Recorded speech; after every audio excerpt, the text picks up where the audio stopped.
Good morning sa lahat.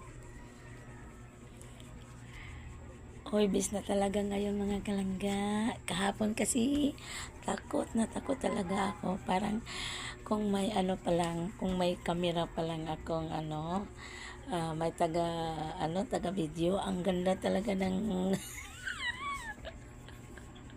forma ko. Tapos yung kalagayan namin talaga. Ikarga ko si AG, tapos hulog-hulog yung mga dala ko. Tapos hindi ko na alam na yung iba yung pader namin dyan, hindi ko na talaga na masugatan ako. At least makatakas talaga ako kasi yung tubig talaga ang lakas ng agos. Tapos hindi talaga ako sanay sa ganun kalakas kasi sa kabila naman may naman, may tubig, pero kami sa loob. Pero pag halimbawa magpuno na, takbo kami. Pero dito panibago pa kasi bago pa ako dito. Kaya pag maalala ko ngayon mga kalangga, talaga yung forma ko talaga mga kalangga. Ngayon maisip ko, embes yung natarantar ako, parang mapasmile na lang sa katayuan dito.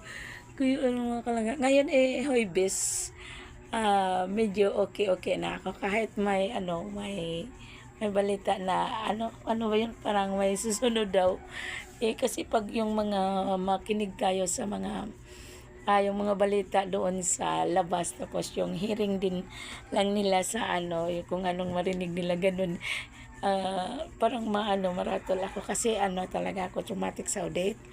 Kaya ngayon medyo makulimlim lang naman, normal normal ang hangin at saka makulimlim lang. Tapos biglang uminit, parang iba talaga din ang climate natin ngayon. Kaya iba talaga pag dramatic, yung audit talaga yung nadaanan namin. Parang hindi na yun ma-imagine. Napakalakas talaga. Dahil sa lakas ng hangin, parang akala mo nagpundo lang. Wala na, hindi ko na talaga inaasahan na makarating pa ako sa 2026 na ang audit. Kasi talagang nakakatakot talaga yun din. Kaya pag pag marinig ko yung bagyo,